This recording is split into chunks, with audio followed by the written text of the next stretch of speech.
Swadika, good evening. Welcome to Thai PBS World Tonight. I'm Hatay Deshikitiranan. And I'm Nabunag. Big story for today as a huge explosion broke out at a chemical factory in Bangkok district of Samut Prakan province this morning, leading to the death of one fireman and 4 other officials injured as they tried to put out the fire. So around 24 people have been injured in this incident so far. However, Thai PBS cannot independently verify the exact numbers. People living within a 5-kilometer radius of a chemical factory have also been asked to evacuate their homes temporarily for their safety because poisonous fumes have been released following the fire there. Pollution Control Department Director General Attapon Charan told Thai PBS that the chemical is used in the production of plastic pellets and styrofoam, adding that when the chemical burns, it emits carbon monoxide and carcinogenic styrene monomer. He explained that fumes from the burned chemicals will cause eye irritation, and if inhaled, it can also cause stomachache and nausea. The evacuation was ordered by Mr. Somsak Gyalsena, the district chief officer of Bangkok district, as the chemical fire was still on fire late this morning. The evacuees gathered at the Triam Prinyanuson school and at the head office of the Voluntary Foundation. The fire started around 3 a.m. at a warehouse belonging to Mingdi Chemical Company in Soi Kingkao 21, Rachathewa sub-district in Bangkok district of Samut Prakan. Some witnesses who live in the neighborhood of the factory claim they heard explosions before the fire broke out at the warehouse, which eventually spread to the factory. The explosions damaged some of the houses located near the factory, and one trailer truck parked nearby was torched. At the same time, windows within a house in Soi Kingkao 27, which is 2 kilometers away from the chemical factory, were shattered. Firemen spent around 2 hours pouring water and chemical foam into the burning warehouse, but they could not control the fire, sending a huge plume of hazardous fumes into the sky. Helicopters were also sent to distinguish the smoke. Mr. Autopon said a special team from the Pollution Control Department has been sent to the scene to measure the amount of hazardous chemicals in the environment around the storage facility. He also said that he had learned that there are still about 20,000 liters of unidentified chemicals near the scene of the fire, which he added could only be extinguished by chemical foam. And still on the topic, Bangkok's main international airport, Suvarnabhumi, remains open as normal with planes landing and taking off as usual, said Deputy Director of Suvarnabhumi Airport, Kritiya Gontong, today. A huge plume of black smoke billowing from a burning chemical factory in Bangkok district can be clearly seen in the skies over parts of the airport. He said that he has been in close contact with the control tower and the aeronautical meteorology division of the meteorological department and has been assured that the fire and the fumes from the burning factory will not impact aviation operations. He added, however, that the airport has provided support to all the agencies engaged in providing relief and public disaster mitigation operations to help the affected people. Moreover, space has been reserved near the firefighting unit on the western wing of the airport to provide logistical support for helicopters from the Department of Public Disaster and Mitigation being used to fight the chemical fire. Meanwhile, Prime Minister Prayut Chan-o-cha has ordered all relevant agencies to provide relief to people living around the factory who have evacuated to a school and the Voluntary Foundation. Deputy Government Spokeswoman Soranakun said the Prime Minister reminded officials to treat the safety of people as first priority, especially against the hazardous fumes. Now let's move on to Phuket, which reopened to foreign tourists last week under the Phuket Sandbox scheme. But however, Phuket is now on alert after a passenger who arrived on the island aboard a Thai Smile flight from Suvarnabhumi Airport in Bangkok on July 1st was found to be infected with COVID-19. All the passengers on board flight WE201, which left Suvarnabhumi Airport at 7:04 a.m. on July 1st, have been told to report to the nearest hospital or health office for COVID-19 testing. The provincial administration also issued a statement on Saturday through its Facebook page urging those who visited the Central Floresta Phuket and Central Phuket Starbucks branches between June 25th and 29th to report for COVID-19 screening. At Central Floresta Phuket, those required to undergo tests visited the Starbucks outlet on the ground floor of the mall on June 25th between 12:30 p.m. and 1:50 p.m., June 27th between 9 a.m. and 12 p.m., June 28th between 10 a.m. and 7 p.m., or on June 29th between 10 a.m. to 1 p.m. At Central Phuket Mall, customers should be tested for COVID-19 if they visited Starbucks on the ground floor on June 27th between 1 p.m. and 1:45 p.m. Many netizens have criticized the provincial administration for being too slow in alerting visitors about the Starbucks customers and the air passengers from Bangkok, pointing out that the infected customers had visited the outlets as long ago as June 25th. But the administration only issued the alert on Saturday. They said that many of them might have left Phuket already. Phuket reopened to foreign arrivals from 66 countries regarded as low and moderate risk who are fully inoculated and went through COVID-19 screening on the day of their arrival.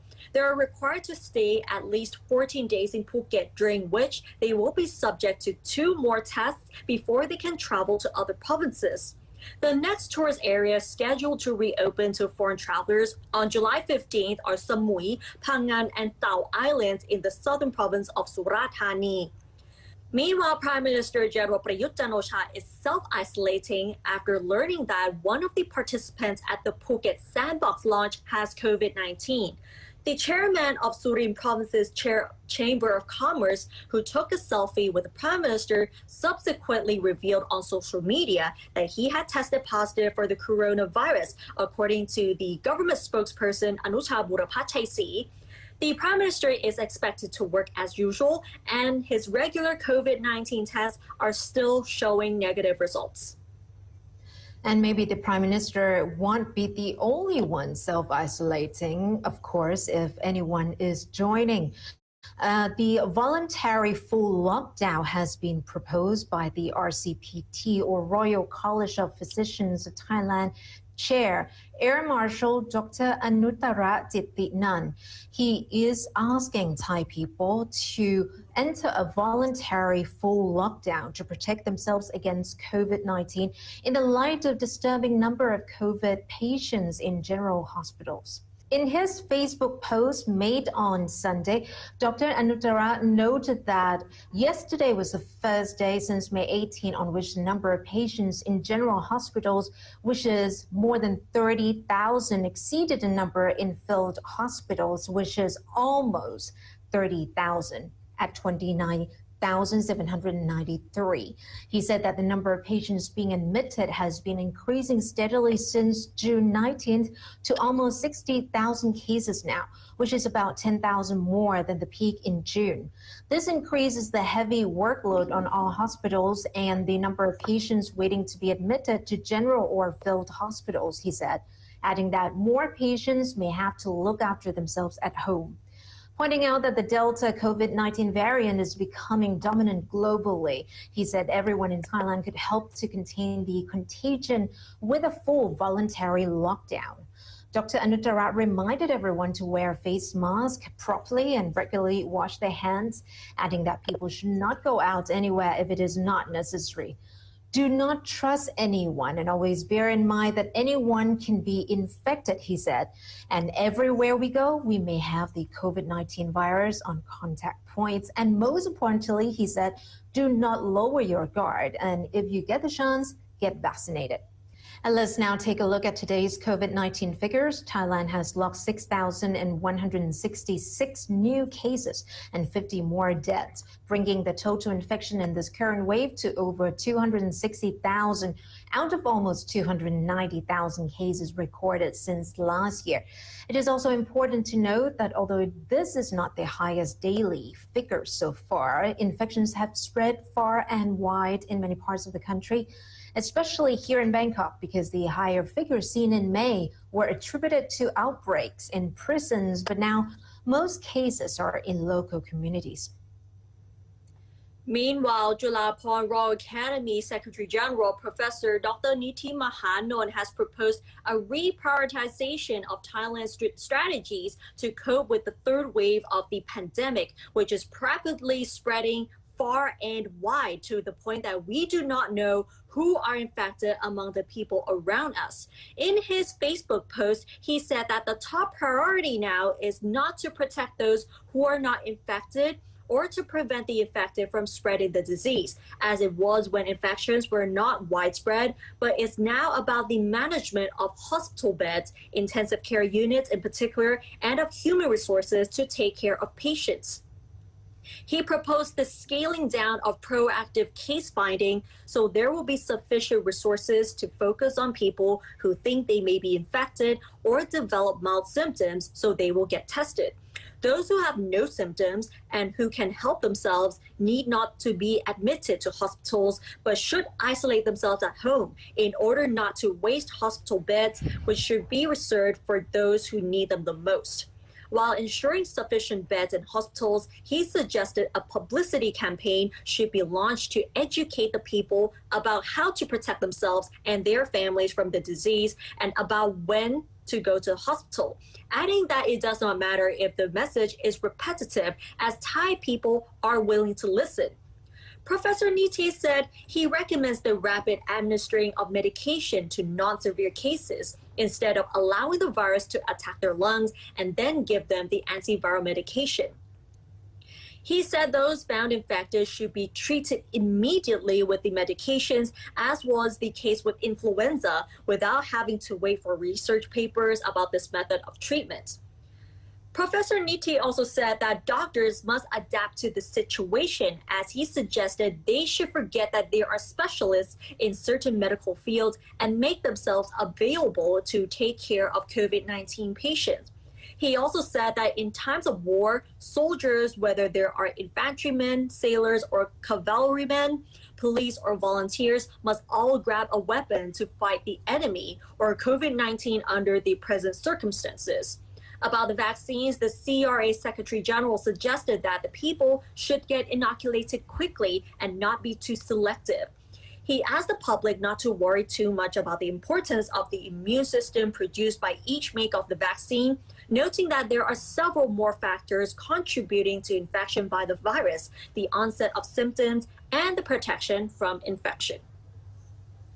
And moving on from infections now to vaccines, Thai netizens are pushing for a vaccination of medical personnel with the Pfizer BioNTech vaccine following the online circulation of a leaked internal government document stating that Thailand will receive 1.5 million doses of Pfizer vaccine later this month and next month, with expert opinion against using the vaccine for a third booster shot for medical personnel, as it would mean that they're admitting that the Sinovac vaccine currently used is not sufficiently efficacious.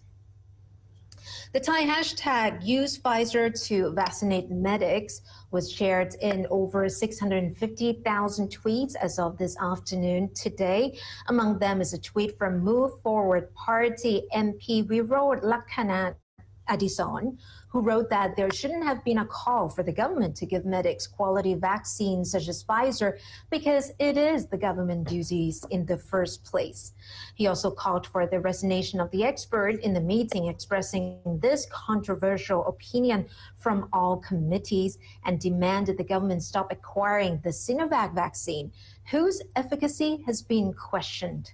The leaked document confirmed by Public Health Minister Anutin Chanvirakul today was an internal note from a meeting on June 30th between a group of academics, a subcommittee on immunization, and academic working group on the management and study of vaccines. Among the comments made and noted is that it will be more difficult to give an excuse if Pfizer is used instead of Sinovac, which has been administered to medical personnel. Let's take a listen to what the minister said. ทุกท่านก็ต้องให้ความเห็นของแต่ละท่านเข้าไปเขาก็บันทึกไว้แต่ไม่ได้หมายความว่าอันนั้นคือแนวปฏิบัติเพราะว่าหลังจากตรงนั้นยังต้องมีอีกหลายขั้นตอน Mr. Anutin also added that the 1.5 million doses are donations from the United States government, which is separate from the Thai government's purchase order of 20 million Pfizer doses scheduled to be delivered in the fourth quarter of this year. Disease Control Department Director General Dr. Opakan Gawinpong has, however, denied that there has been a document leak, claiming it was not authentic. เอกสารที่หลุดไปเนี่ยผมไม่เรียกเอกสารหลุดนะครับผมไม่ได้เรียกว่าเอกสารที่ไม่จริงนะครับเพราะว่าคนที่เขียนสรุปเนี่ยไม่ได้เป็นฝ่ายเลขาของคณะกรรมการการประชุมนั้นๆก็จะเห็นว่าเหมือนกับเขียนอ่านเอาเองประเด็นต่อไปก็คือเวลาประชุมกรรมการวิชาการเนี่ยที่มีคนหลากหลายความเห็นมันก็มีอย่างหลากหลายใครจะเสนอความเห็นอะไรก็ได้แต่สุดท้ายก็จะต้องมีมติของที่ประชุมออกมาอย่างที่ผมได้นำเรียนMeanwhile, Professor Dr. Manopitak Pagon of the Sirarat Center of Research Excellence in Precision Medicine also tweeted that he was really angry when he saw the document with a comment against using Pfizer vaccines as the third dose for the medics because it did point out that Sinovac is not efficient enough to protect the people and the medics against COVID-19. And he asked, was it a doctor who said this? And if he or she even work as a frontline medic or basically if they are also heartless. Secretary General of the Medical Council of Thailand, Dr. Ittipon Kanataran, also posted on Facebook supporting the use of Pfizer as a third dose because medics are at risk of contracting the virus. He also added the acquisition of the mRNA vaccine should be hastened to protect the medics from virus variants.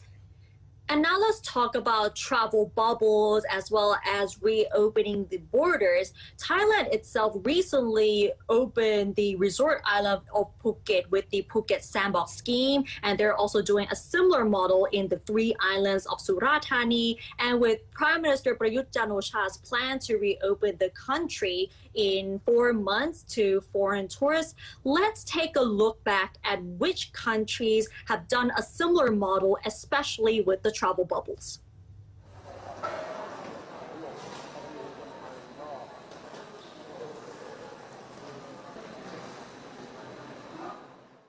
After the mass vaccination rollout, governments and the public are looking forward to the reopening of borders, just like the Sandbox project Thailand has just launched on Phuket Island. Some countries have been trying out the same or similar ideas with varying degrees of success. One of the first such countries is New Zealand, which is regarded as having handled the COVID-19 situation well. Since the early days of the pandemic, New Zealand and Australia have been studying the possibility of a bilateral travel bubble. The conditions for opening up quarantine-free travel with Australia have been met. The Director General of Health considers the risk of transmission of COVID-19 from Australia to New Zealand to now be low, and that quarantine-free travel would be safe to commence. After a number of deferrals, the plan was put into practice in April, only to be suspended roughly 6 weeks later, following the resurgence of cases in Australia. The plan now is for the bubble to resume next week, leaving the high-risk state of New South Wales out of it. Meanwhile, the European Union is coordinating among its member states to ensure their citizens can retain the right to freedom of movement.